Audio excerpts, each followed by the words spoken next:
So we're going to talk about the deck real quick, the construction of the deck. Although, kind of feel like Izzet Phoenix by this point has been very, very solved. Let's see. Okay. So realistically, what actually happened was after Pro Tour. So loud.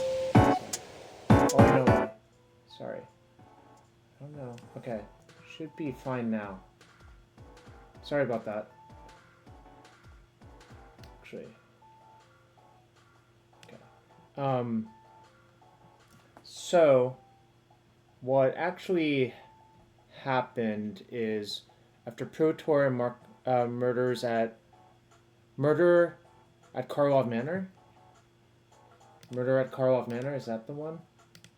Um, I decided that the only reasonable decks to play for the RCQ season were basically one of the like top five decks, and that was like Izzet Phoenix and Rakdos Vampires, and like three others below that.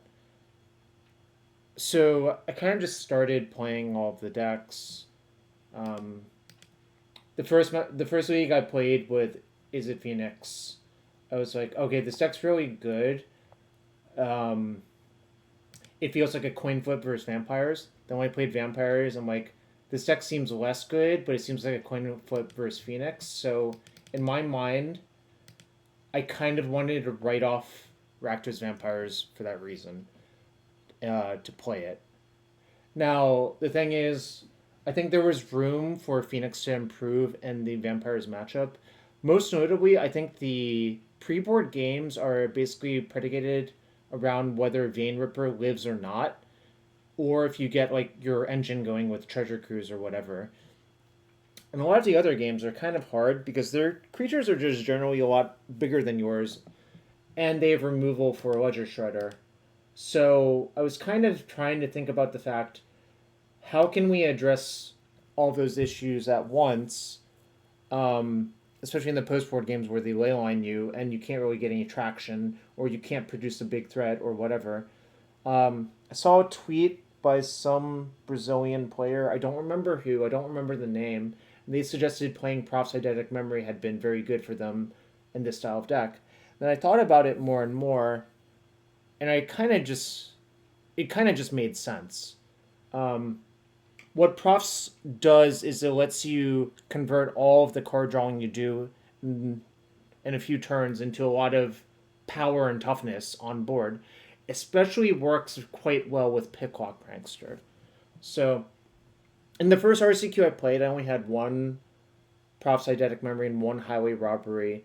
Then I just kind of felt like, well, these Highway Robberies are honestly not very good, and I think Prof's Eidetic Memory is just the truth. It's a good card to have access to in the post board games. Um, Notably, one like anti synergy is if you go to 8 cards off of Treasure Cruise, you cannot discard Arclight Phoenix to hand size. But I think if you have 8 cards in hand and you're not discarding, you're probably killing them with like a Picklock Prankster or something. You know. So that's the major thing I wanted to discuss. I just think the second trespass and second iteration are more of the same and don't give you as good of a, like, I guess, zigzag as Prof's Eidetic Memory does. You're playing two Prof, three Impulse. The other thing I'm not sure about is you could theoretically cut Galv Trespass, but I think not having the one Galv, one Trespass makes some things too hard to bear, even though you do sideboard these cards out a lot. I think there's a lot of matchups in game one where if you don't have Galv Trespass, it just becomes too tenuous. Like, you can draw your entire deck, but your deck doesn't have enough stuff to do so that, like, it just goes without saying, in the really late game, the best thing you can do is like Galv, flashback, Galv, trespass for 3 turns in a row, and usually everyone dies from that standpoint. Um, so yeah, basically, yeah, I could see there's more prowess on MTGO than in paper. That would be a good reason. that would make me not want to main deck the Ashiok, essentially. You could play a removal spell over the Ashiok in the main for the 4th impulse. I kind of like having the Ashiok, because I think Lotus Field is still not a great matchup, and it does a lot of small things. It's fine in the mirrors. I think like it's high variance in the mirrors. Sometimes it's completely absurd, and sometimes it just gets mowed down by a Ledger Shredder.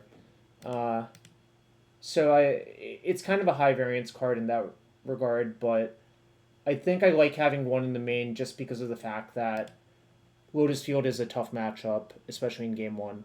And I think being able to draw into it once you see your opponent plays like a Botanical Sanctum Grazer is really valuable. Um, Basically, if you have Ashiok out, a Merchant Ultimatum is no longer an issue. Neither is Dark Petition. Sylvan Scrying doesn't do anything, so a lot of their deck is disabled by Ashiok. So kind of just a nice card to have access to. I like playing only one Spell Pierce. I think having one is good, but the second leads you to dead end on Phoenix turns a little bit too often for me. You can always Spell Pierce your own thing as a third spell, but it's not my favorite. The other thing is I see some lists cut one cantrip. I think you should resist the temptation to do that. I think if you cut one cantrip, you're losing out on some of the reason that the Rakdos matchup is good. Or like the old Rakdos mid-range deck, like with Shielders and whatever.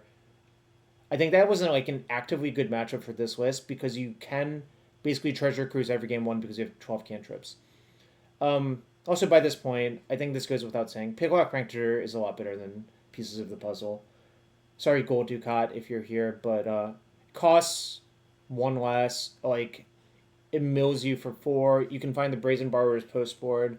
It's honestly one of the best wearers of the counters from Proft's Eidetic Memory, which is the other thing about it, which is really a non-zero thing in this list.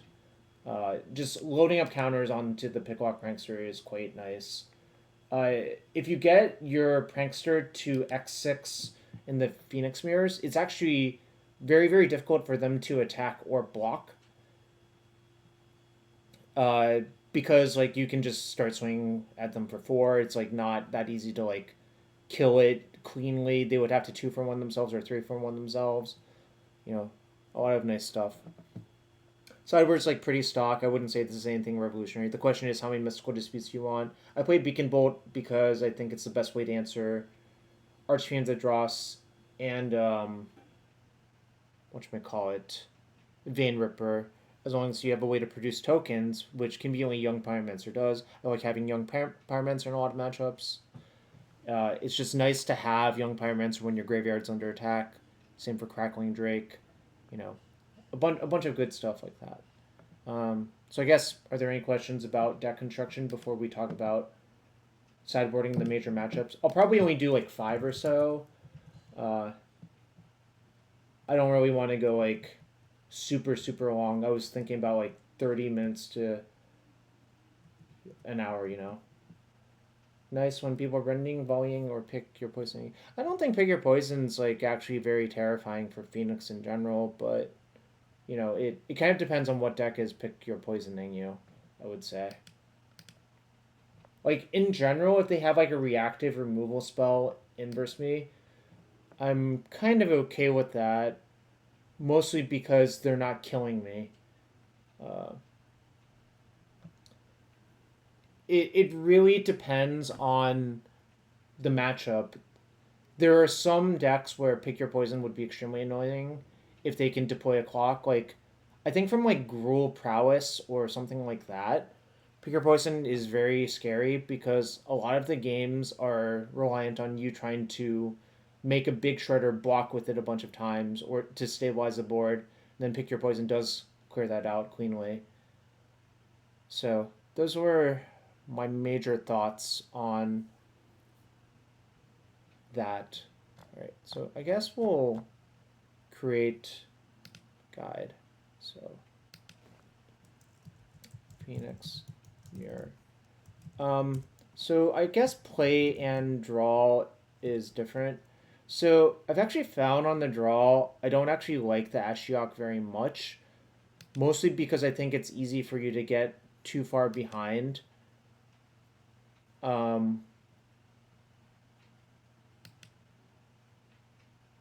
with regards to whatchamacallit. It's too easy to get far behind with like a Shredder or a Pyromancer or whatever, or like simply the fact that it's hard to tap out for Ashiok into Mystical Disputes post board. That I think on the draw I kind of don't want it in my deck, which may sound like heresy, but that's how I was approaching it. So I want the Disputes, I want the Pyromancer, and I want the Negate. You could like maybe justify one Borrower. I wasn't doing that before. There was one other. No, I was actually cutting one Arclight Phoenix, which might sound insane. I actually think with the Profts in your deck, you can shave Phoenix a lot more often as well. Is the other thing about it. I don't know if that sounds crazy to anyone, but that's what I've been doing. All right.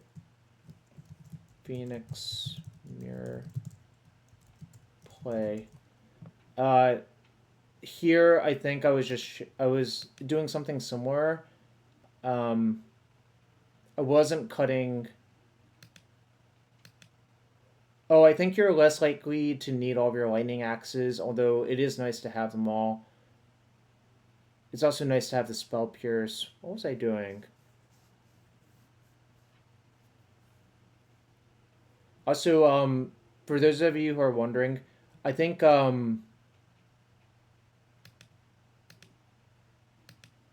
Crackling Drake is a trap in the mirror, essentially.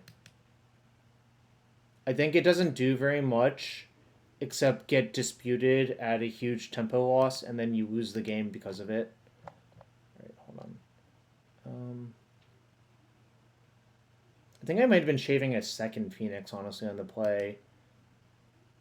I don't know. That's kind of insane, I think, but maybe it's not that insane.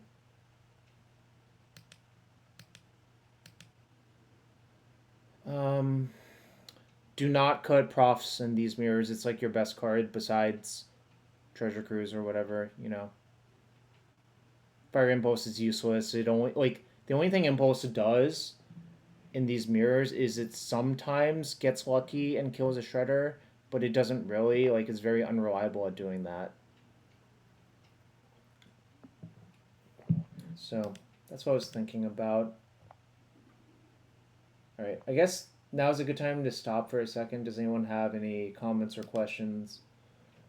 I'm trying to remember the last card to side out on the play. It's not a cantrip. I don't think you want to cut Spell Pierce. I don't think you want to cut Prof's Ashiok, Trespass, or Iteration on the play. I might have only had one Young Pyromancer on the play. The reason Young Pyromancer is better on the draw is it helps contest Ashiok in the games where they don't have Shredder. If they do have Shredder, it doesn't work out very well. So I don't think Torch is, like, to me, Torch to the Tower is more for Quintorius and less for Phoenix. V24, if that makes sense.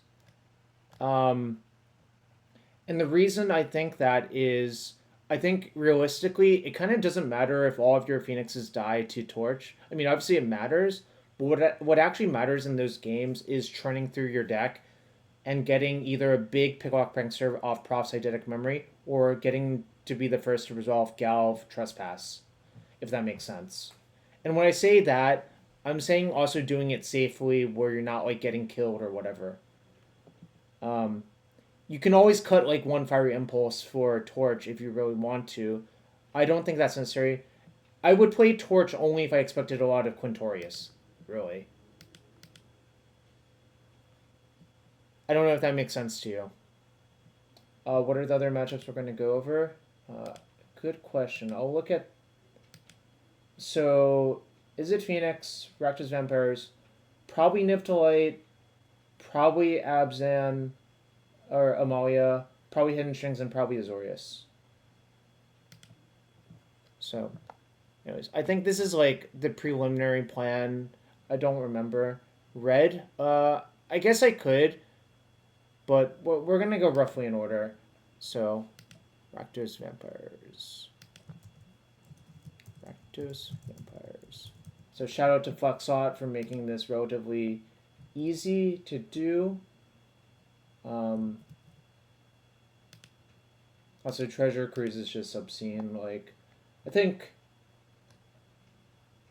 I couldn't really imagine not playing Treasure Cruise in Pioneer right now, is what I would say. I don't know. It's just really good. All right. I hate Spell Pierce for some. I know some people leave it in for Soren. I don't think it's necessary. You want to cut these.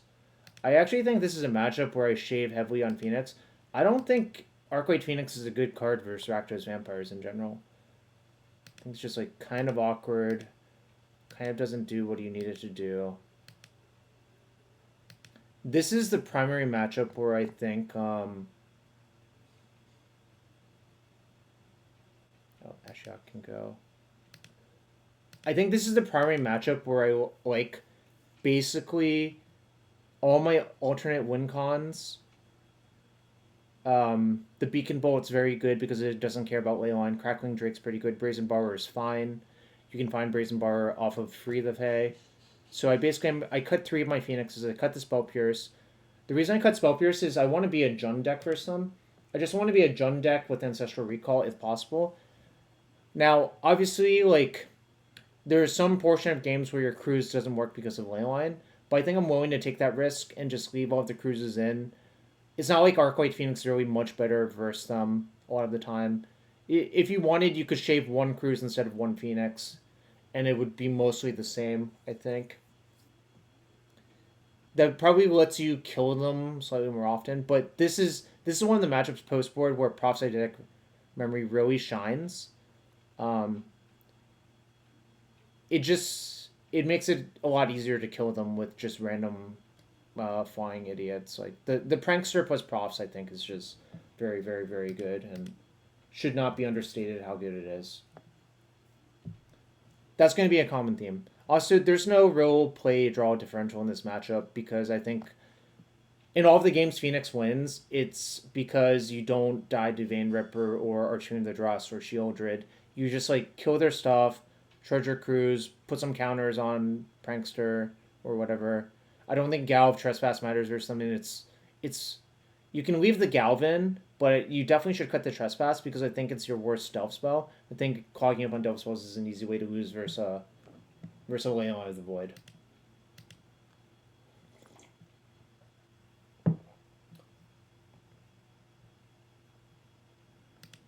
Alright. Yeah, I don't know. I really think the Rakdos Vampires matchup by this point, in my opinion, it's relatively straightforward to play. I don't know. I don't know a lot to say about it. You know. Alright, so I haven't played this matchup a lot, but it's getting more popular. Niv to Light. My suspicion is your removal is mostly really bad. You can weave in a small number of Lightning Axe, but Impulse should definitely go, I think. Yes, Impulse kills the Goblin Shaman from Fable, but I really don't think the games are about that. I think like if you draw too many Impulses, you're just not going to get anywhere. Also, the Trespass should be left in. Ashiok's pretty good versus them. So this would be a matchup where I would want more counterspells if I had them. But it's kind of hard too. But I basically want all my counters. I think maybe you can cut 1 Phoenix and 1 Axe and not really more than that. I do like Profs versus them. It makes every creature like a must kill. 2 Notion Thief. I don't know. I clicked on McWinsauce's list from May 2nd. There is 0 Notion Thief. If your opponent Notion Thiefs you, then reevaluate. But I guess we can see what Gab's deck has. I mean, Gab also does not have Notion Thief, but Claudio does. So I guess, okay, if you expect Notion Thief, you probably should leave all of your axes and like 1 impulse.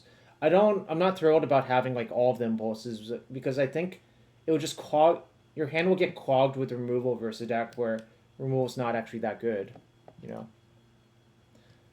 know. So I think this matchup, especially in game one, it revolves a lot around like getting that either a big creature via profs and killing them with it, finding the Ashiok early, or like iteration and trespassing them. And I think like besides that, it might be hard to kill them. Yeah, that's one of the strengths of Niv. One of the things I hate about Niv is I think the mana base kind of sucks. Like, I'm not even sure anyone has a good mana base for that deck, is what I would say.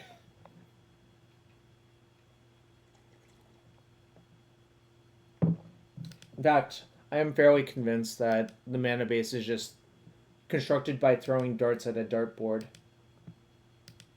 I don't know if that makes sense.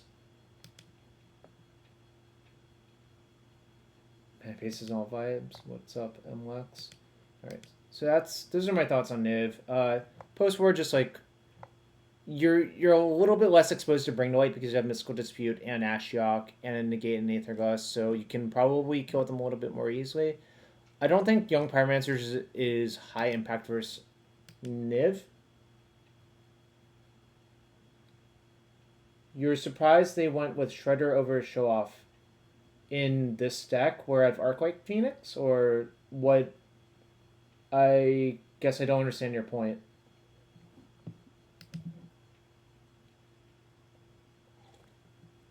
Well, this is not it. Like, okay, I think framing matters a lot. I view this deck as basically a control deck.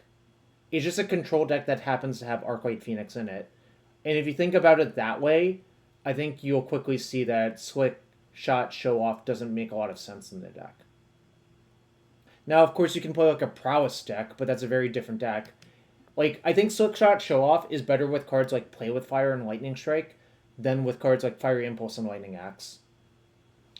Yeah, this is not really an Izzet tempo deck. I think that's where the framing breaks down. This is really like, I think it's easy to see that if you imagine, okay, do I want to drag it out versus other creature decks? And the answer is yes. Whereas like an Izzet tempo deck, I think doesn't necessarily want to drag the game out versus other creature decks. I think in general, this is the thing people do a lot that drives me insane. They see cards that are similar. Okay, so like a lot of these cards would be in Izzet tempo deck, is what I should say. Like Treasure Hand, consider Sleight of Hand, all could be in Izzet tempo deck, but what you fill out the rest of the deck with changes how the deck functions a lot, you know? It kind of drives me insane because I think people describe Izzet Murktide in Modern as a like Delver style deck, where I think it's more of like a Psychotog deck more than anything else. Because you don't want to slam their threats early. You want to create windows where it's actually safe to play your threats, protect them with the counterspell, you know.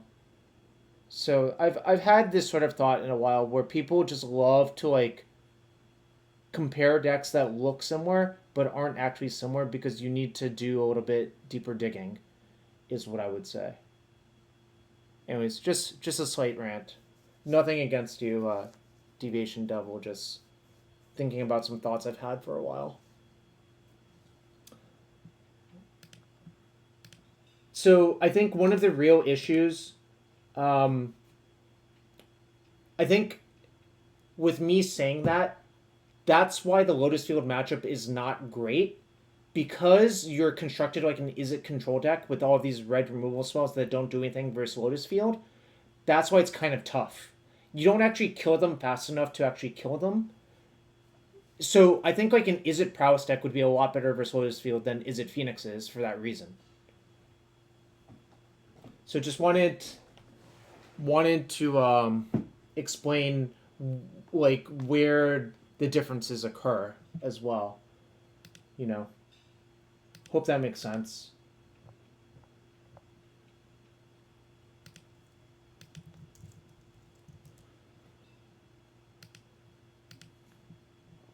Yeah, exactly. But like an Izzet Prowess deck with 4 Slick Shot Show Off, I don't think I would have a problem killing them.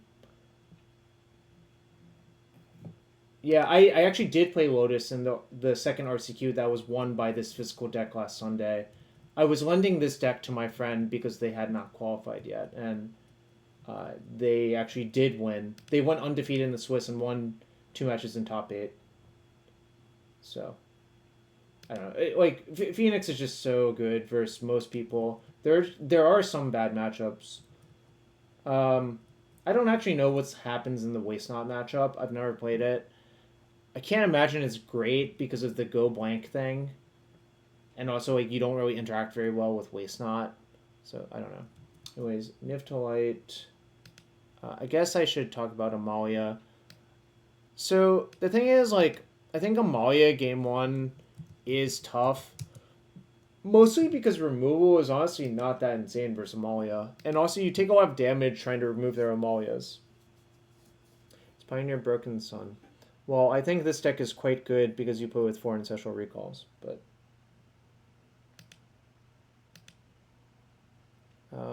what else? I don't think you need a Galv Trespass. I mean, it's nice to have in game 1. Ashiok, I think, is also pretty shit versus them because they have a lot of creatures. I mean, like, you could maybe justify Ashiok on the theory, like, kill their stuff, shut off Court of Calling. But I think in reality, it doesn't play out like that very often, in my experience. The Angers are quite good. This is the major matchup for Anger. It depends a lot on their sideboard, but I kind of think Crackling Drake is okay versus some just, like, tap out. Like, give them a turn and tap out and try to kill them with it.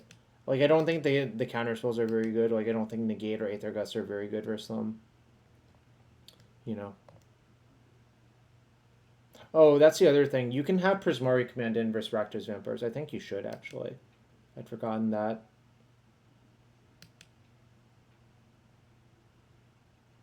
What was I cutting?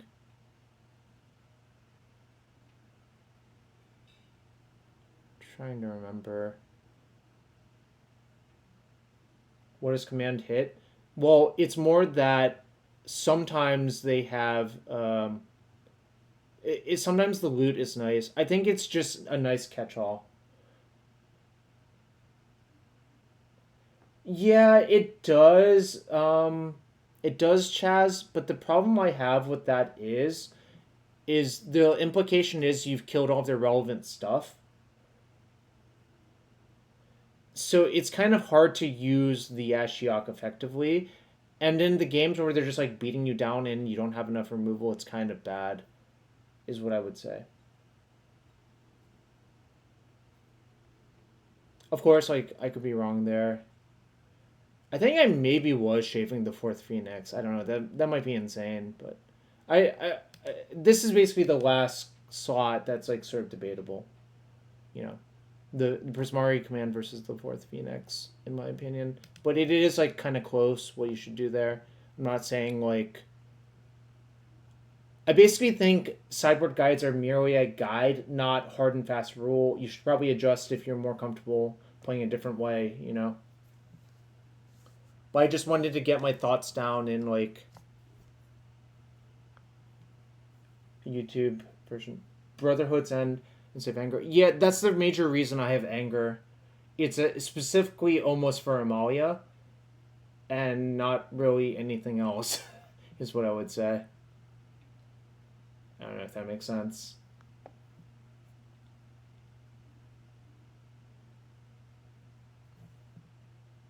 Yeah, I knew exactly what card you were talking about. I'm not worried about it. Alright, talk about Lotus Field real quick. Alright, so the problem, like I said, with the Lotus Field matchup is they do not care about any of your removal in game 1. And you do not kill them fast enough for that to be an okay thing to be allowed. So it's pretty straightforward to cite out all of the red removal. Like the Disputes, like the Ashiok. I like the Young Pyromancers because all that matters is getting a clock on them, then disrupting them. Like this. Like this. I basically like all of the interactive counterspells post board and the 2-drop removal or 2-drop threats are good. Young Nim. I think like it's okay to play if you understand the deck, and it has some certain good things going about it. I think like primarily you want to queue into Phoenix, and I don't know, you don't really want to queue into other decks, if that makes sense. So basically, you only have one great matchup, but fortunately for you, that great matchup is most of the room. Niv? I think Niv is harder than you give it credit for, and I mostly think it's because of the fucking unmoored ego like being a pain in the butt. They always seem to like have it fast enough because of Bring to Light or whatever. I don't know. Also, the Buzz Crushers and some of the Bring to Light decks. I think, like, okay.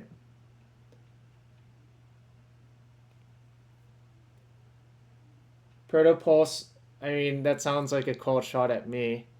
I think it's harder than it may seem. I think it might just be volatile, especially in post-board games, where they get to cut off their dead cards for, like, annoying silver bullets as well.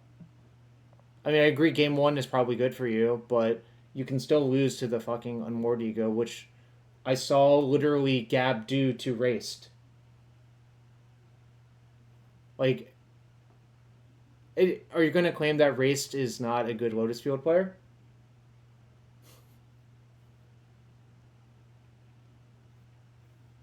I don't know. Anyways, that's not what I'm here for.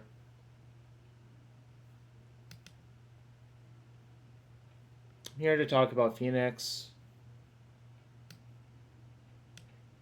Yeah, it can be easy to play, but you can still lose. I'm just saying, like, I don't know.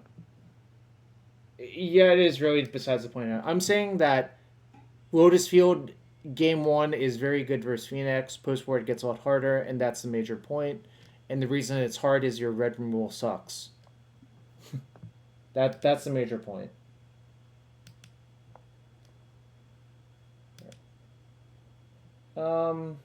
I guess I'll talk about Gruul Prowess or like red in general. Like basically those decks all fall into the same sphere for me as Phoenix, because I really think the only thing that matters. So the RCQ I won was 44 people, and the RCQ that my friend won was also around 44. The one I won was a 1-slotter, so I actually had to win my top 8. The other one was a 2-slotter. So it's a fair amount of, like, it's not, I mean, obviously that's still, like, sort of small n, but I just kind of think Phoenix with Proft's Eidetic Memory is a really good deck that people should really try. Anyways, really straightforward versus red. You just want to kill their stuff. Kind of questionable if you even want Profts versus them, honestly. But like the Spell Pierce, the Galv, Trespass, Ashiok can all go. Removal's good. Like the Angers are pretty good. What's the website? Flexslot.gg, who actually sponsors the stream, so shout out to them.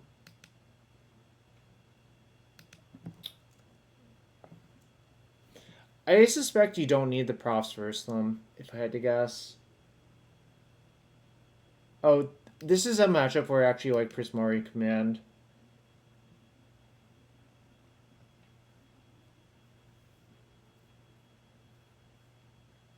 Yeah, I think I was shaving 1.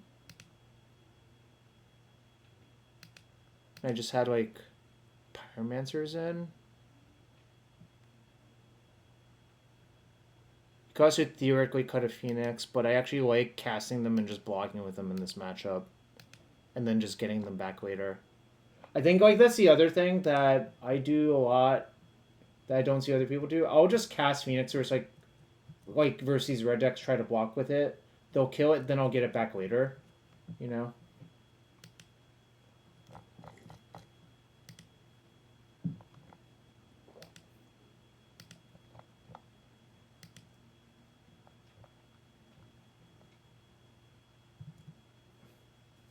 Can I talk about the Wasteland matchup? Well, what I said is I don't actually have a lot of experience in that matchup.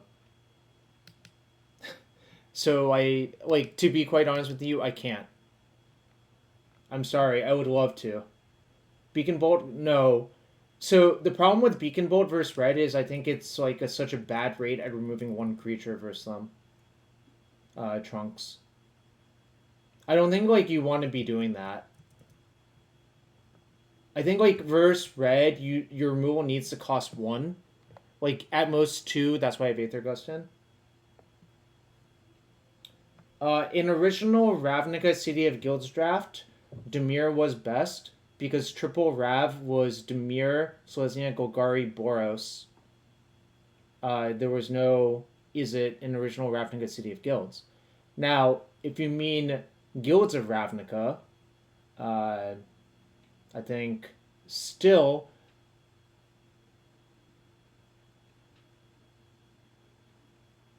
I don't think Izzet was best. I think like it was regarded as green kind of sucked.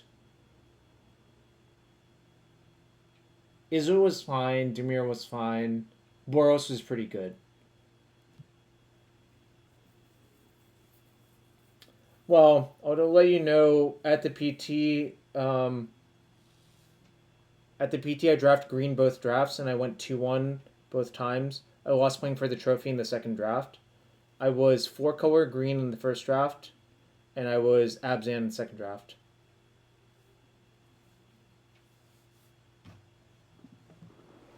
So,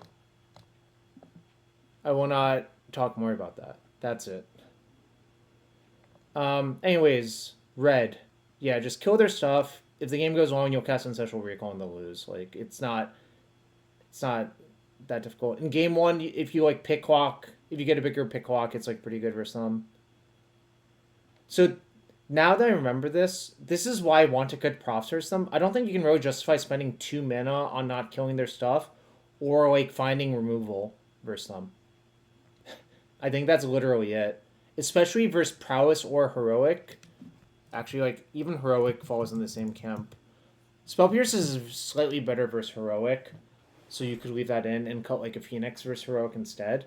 But basically, you can't just like tap 2 mana to like put an engine card into play that takes a while to get going versus any of those decks. I think it will cause you to die a reasonable amount of the time. So that is what I was thinking about. It really is just illegal to tap out for Profs versus like those red decks, I think, as Phoenix. Just kill their stuff. You'll eventually like Treasure Cruise is so dumb. Like just fucking draw 3 at some point and lose the game. Buy from Nerd Rage Gaming. I do not want to buy any of these cards. I guess it's one more. Yeah, it's not.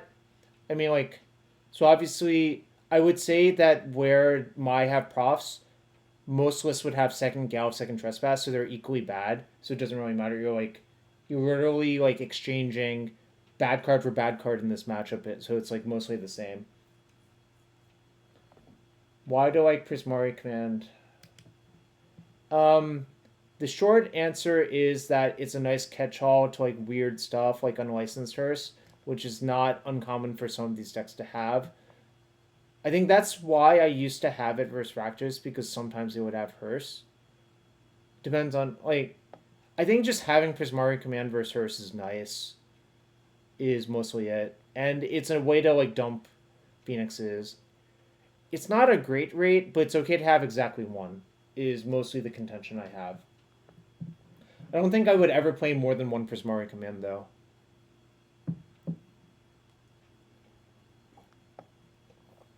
I would say, like, because of Free the Fae and the 12 cantrips, you actually find a one-of, like, a shocking amount of the time. So it's nice to play, like, one Prismari Command, or at least one Brazen Bar, or whatever. Stuff like that. If that makes sense.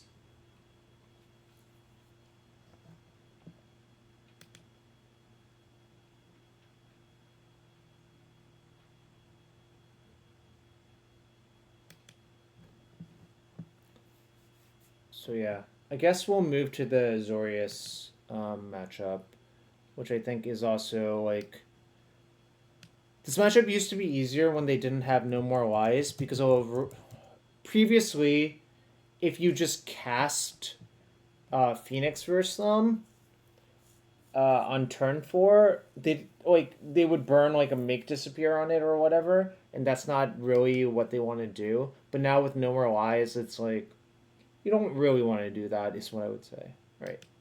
These can go. I think Proft is good versus them because it means they have to kill every creature. I still like hard casting Phoenix versus them. Sunfall, yeah, Sunfall is another good reason. I would leave in like 2 Lightning Axe, not all of them. But the reason I want 2 is sometimes they like to try to like side in like Baneslayer Angel versus you. Oh, and the Ashiok can go. I don't think Ashiok actually does anything versus them.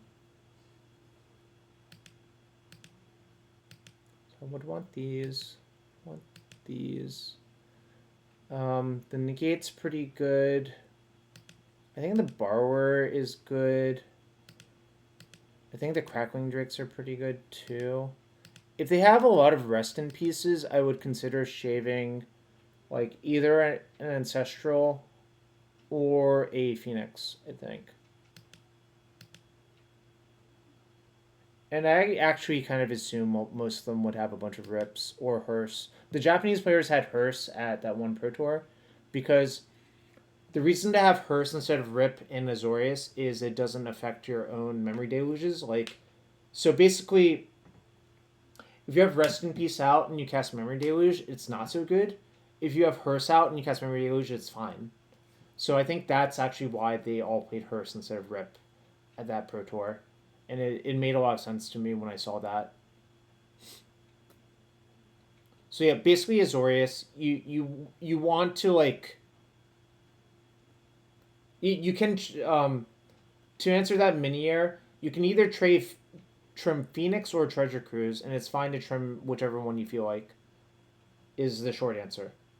Anyways, versus Azorius, you kind of just want to be efficient, churn through your deck, and set up Iteration Trespass with lethal at some point. You don't really want to expose all of your Phoenixes at once if possible, so just be mindful of that.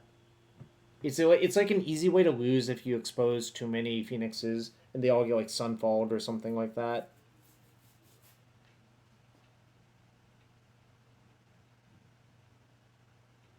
If I knew for a fact my opponent wouldn't side in any Baneslayers versus me, I wouldn't have any axe in my deck. Am I going to harvest some Uwa? I might play Vintage Cube Draft after this, actually, is what I was thinking. Or I might play some Legacy, I'm not sure. I don't really... I just wanted to get my thoughts about this onto a page because people were asking about it. Basically, a lot of people were asking, why is Proft so good? What is the plan? So I figured I would write down some stuff, you know. Maybe Brazen Borrower isn't that good. Yeah, I'm going to just save it here and you can just find it on my, like... Actually, what happens if you go to the page right now? What happens if you go to my profile right now, Trunks? Just try going to my profile. It updates. So basically, you can be on here. Error? 2 people said it works. Trunks, I'm not gonna lie. Sounds like user error there. Sorry, bud. Prismari. I like having one Prismari command. I don't think you want more than one, really. It might just be I wasn't citing Brazen Borrower. Alright. Brazen Borrower is like the close one, I think, that matchup. Let's see. Is there anything else I should really discuss?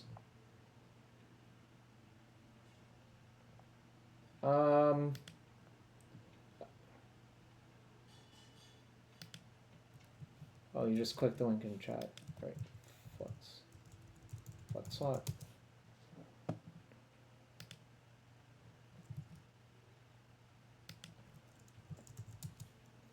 All right. I guess I'll accept questions now. I don't really want to. Okay. Actually, I'll talk about some few gameplay things that I'll talk about the most common mistakes I see with Phoenix. Mistake number 1, I think fairly common. People mulligan too many one-landers that contain 2 cantrips and like a red removal spell. in my mind, if you have Spiral Bluff Canal, 2 cantrips, red removal, I'm basically never mulling that hand. I think, like, it's just, like, a huge error to do that. Now, if your land is, like, River Glide Pathway, it's closer, but if it's, like, Spiral Bluff Canal, you would have to, like, pry that hand from my cold, dying hands. It kind of is just how the deck works. Like, you'll eventually draw out of it. That's just how these, like, low land count, like, it's a 19 land deck. Low land count, like, lots of cantrip decks work. You know, it basically works itself out more often than not. Second thing about Ledger Shredder, if you really need to get the loot out of the Shredder and you have all of your lands lined up, I would just delay playing the Shredder until turn 3. The most common scenario where this is you have, say, 3 lands, Shredder, Cantrip, Phoenix. I would just simply not cast the Shredder on turn 2 if I expect my opponent to remove it whatsoever. If that makes sense. Now, obviously, this is not a hard and fast rule. This is just a general observation.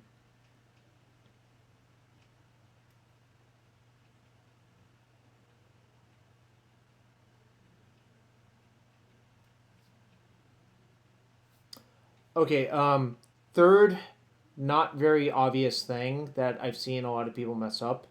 If you have Shredder out, you have, say, Fiery Impulse, some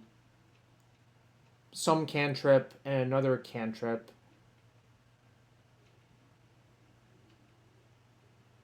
But, what's the best way of putting it? No, I don't remember what I'm trying to... Okay, I guess the thing I'm trying to say is sometimes you want to respond to your Shredder trigger with a cantrip. I don't remember the exact scenarios, but it is correct a non-zero amount of time. Yeah, Spell Mastery have to discard, but if you have 2 cantrips and the land lined up, you could always just go cantrip, cantrip. Oh, what it is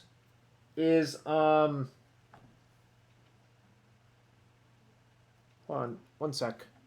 What it is, I think, is if you have if you have an empty graveyard but you want to try to get Spell Mastery, you go, say, Sleight of Hand first, Fiery Impulse, resolve your Shredder trigger. If it bricks, wait, no, you should still be able to. I don't know. I think I'm confusing myself, really. Yeah, I can bring the deck. What am I trying to say? I don't know. There. Oh, just to give myself another look at Discerning Phoenix. That might be it. I don't know. My brain doesn't remember. I think there's, like, some weird stuff you can do with Shredder triggers. If they have...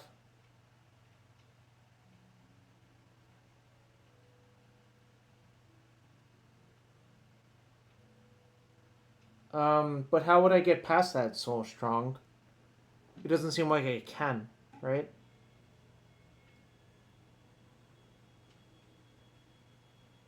Yeah, I'll bring the deck and we'll see it. We'll see if we have time. I'll play, like, the problem with Phoenix Mirrors is they either... Most of the Phoenix Mirrors I play take a really long time. I, like, because of the framing of how I view the deck, like, I view it basically as Izzet Control. That's why the games take so damn long. Okay. Soulstrong says, let's say you have 1 spell in graveyard. So you cantrip into cantrip, respond to trigger, and Fiery Impulse it. Well, but isn't your cantrip still on the stack?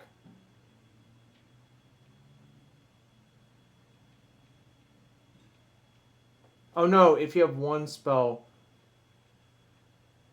I see. No, I see. So you have 1 spell in graveyard, you cast your first cantrip, cast another cantrip to trigger all the Shredders, then Fiery Impulse. Because if you tried to Fiery Impulse, the Impulse will be on the stack, but their Shredder will resolve first. I see. That is a scenario that I think has come up, and I basically just thought about it on the spot, but that is a good one to know about. No, the Soul Strong scenario I think is good, where I think that's actually pretty common, especially in game one. Obviously, post board, basically that never happens because all the impulses are gone from your deck, mostly. Because it's honestly not a very exciting card to have in your deck in those mirrors. Trying to remember what else. Um, with Galvanic Iteration specifically, so if you Galv, I guess basically, suppose you have Shredder out and you Galv and then cast like anything, you can order the triggers because Galvanic Iteration actually creates a trigger which puts a second copy of the spell in the stack. So you can, most likely you want to resolve the Shredder trigger last. So you would put Shredder trigger on the bottom of the stack, then the copy on top of it, resolve the copy. This is like kind of some like fringe stuff that is important to know because it gets you like a few more percentage points. But if you don't know it, it probably doesn't cost you that much, I guess is what I would say. All right. I guess, are there other questions? That's literally a judge question you got asked last week. Yeah, the funny thing is, if you play Phoenix on MTGO, you basically encounter all of these things, like, naturally, is what I would say. MTGO is certainly a lot more hateful to Phoenix, and the deck still does well, which is kind of funny. That's what I would say as well. I think like Phoenix is just so much better in paper because there's less people like actually play decks that are soft to Phoenix in paper. Still is I guess the best way of putting it.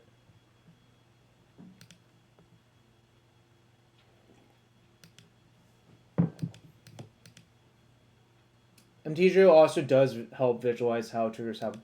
I used to play a lot of Jeskai Ascendancy on MTGO. It's a lot easier to just like do the thing I want to do because it's very clear.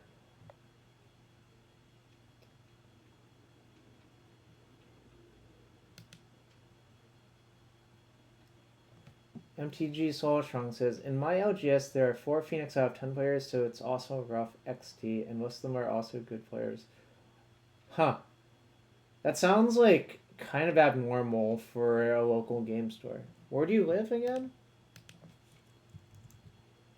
Let me see. Salvador, Brazil.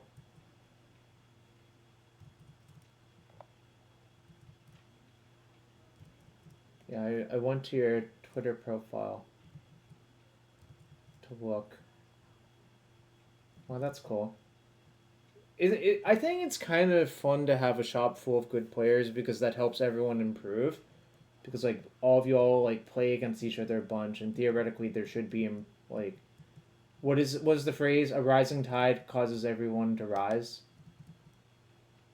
Bad matchup. I think Azorius is like even. I think Lotus Field is bad. Amalia is bad in game one. Niv I think is just draw dependent. Phoenix is 50%. Rakdos is 50%. All of the creature decks not listed here are good matchups. I think Red and Prowess and Heroic are generally good. A Rising Head lifts all boats. That's what I'm trying to say. Yeah. Yeah. If everyone's good at your store, theoretically people should all improve.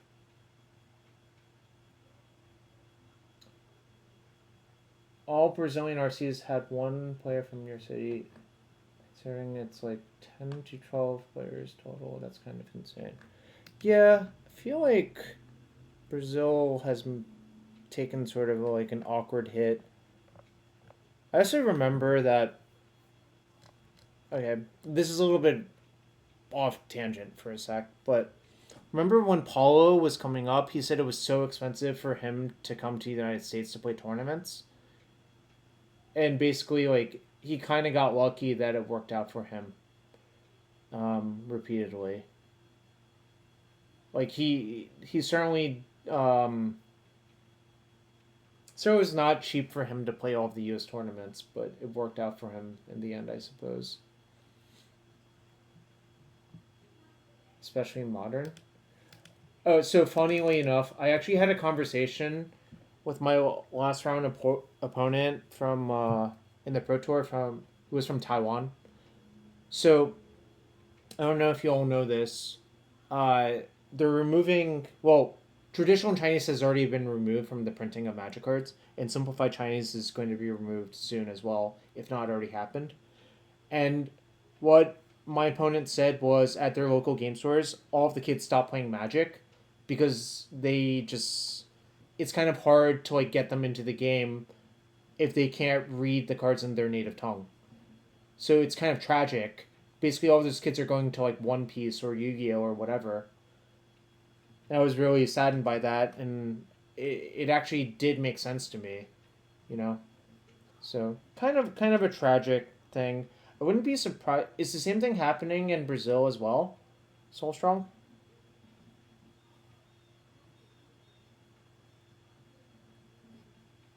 Like they're removing Portuguese from the printings, right?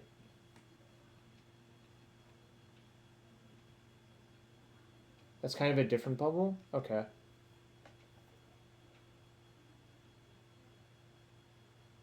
Prices being wild sure doesn't help. Yeah, kind of wonder why they removed all the languages. Well, Soul Strong, how would new kids get into it? Right, how would new people get into it if the cards aren't like it's easier if the cards are printed in their native language, right?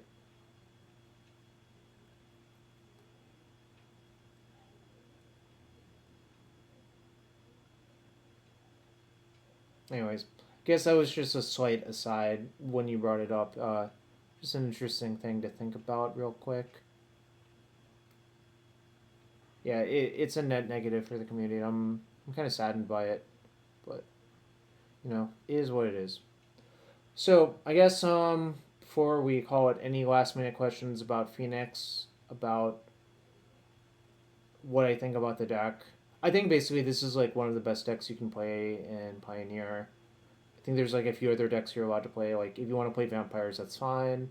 Niftalite's probably fine, but that mana base scares me. Amalia's fine. Lotus Field is mostly like a deck I enjoy playing. I don't think it's like particularly good. How do you win your next RCQ? Get a little bit luckier.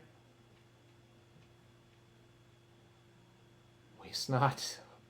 I don't know. I don't really enjoy playing Waste Not, but I assume if you pick it, you have a good reason for picking it. I think Waste Not is the classic example of um, bad deck that's good versus the best deck, but not really great versus other things, if that makes sense.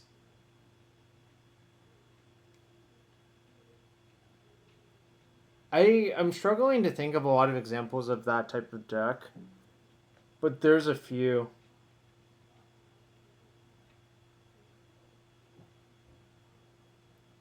Yeah, it's like a deck. If you were only allowed to play against the winner's metagame as Waste Not, I think you would do pretty well, assuming there was enough Phoenix in the room.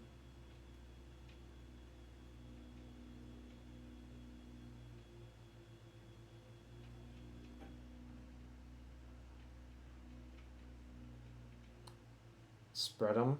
Oh, yeah, the fucking Cascade deck that had 4 spreading seas in it. I think Domain's different because the Soul Strong. The difference about Domain is like the cards are inherently good. Like Domain's a deck full of good cards. The problem is the good cards don't line up very well in the format. Is the difference? Because I think it like here's an easy way to see that. If you stick Domain into a lot of 3-year standard formats, um, it would just be very, very, very good. I'm not gonna dox yeah, but Bant Toxic good against Domain Teamer, bad into almost everything else. Yeah, that's a good example. So Bant Toxic has like a heinous mana base. So yeah, Bant Toxic and Waste Not I think do share a lot of similarities, honestly.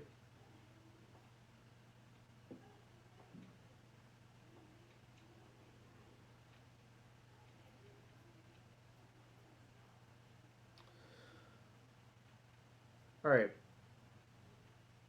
I think now I'm going to call it because it seems like we're out of questions for it. Thanks for everyone for here. If you appreciated the guide or whatever, you know, I do enjoy doing this sort of stuff, but I only really do it when I feel like I have a lot to say about a deck. Before I go, what? I'm not going to go. I think the plan is to play some MTGO now. We're not actually going anywhere. We're just concluding the guide.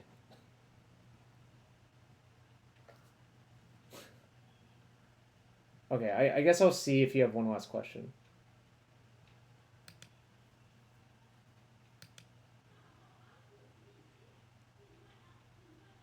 Yeah, I'm posting on YouTube later, mostly because I think it's helpful. A lot of stuff is on YouTube basically all the time.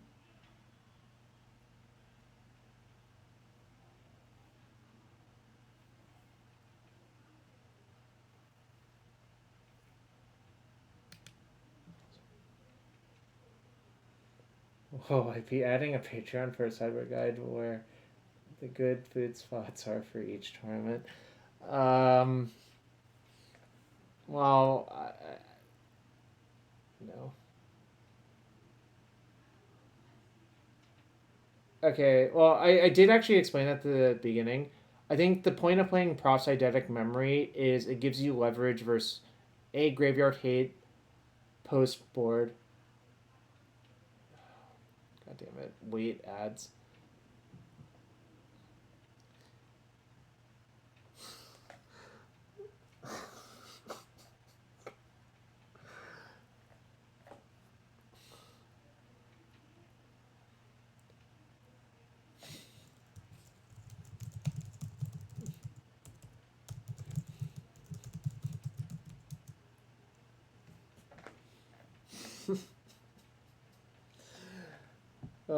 Ads.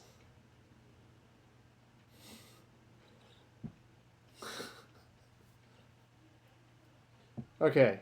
I'll give this short pitch for Proft's Eidetic Memory. It lets you convert all of your treasure cruising slash considering slash opting into immediate power and toughness, especially good on Picklock Prankster. Proft's Eidetic Memory functions post board underneath Graveyard Hate into like getting actual threats. I think also like most importantly, it actually does speed up your fundamental turn if you actually have to kill your opponent. Like say versus Lotus Field, I think the first RCQ I played, I actually killed my Incarnation opponent on like turn 5 or 6 with the Proft's Eidetic Memory because it actually did speed up my clock in conjunction with Treasure Cruise. Also very good with Ledger Shredder, obviously. That's just a lot of power. Um, it's kind of funny, like, I was sort of inspired by this as well, not only from the. So it's funny that you asked this so strong. I think I originally saw the idea, like, thrown about on some Brazilian player's Twitter. The problem is I don't remember who, but it got me thinking about it, and I put it on the back burner for a bit until I had to play an RCQ. I'm like, oh yeah, that idea sounded good. I'll just try it, you know. So it does come back full circle. One of your country people suggested it, and it seemed good in theory. I really don't know who, honestly. So just speeding up the fundamental turn and like being immune to graveyard hate, I think is super good. And also like creature sizing matters a lot on Picklock Prankster. Oh no, Galv Trespass is heinous versus Rakdos, whereas like the Profs actually does something reasonable, you know. Anyways, that will wrap up the guide I think for now. And thanks everyone.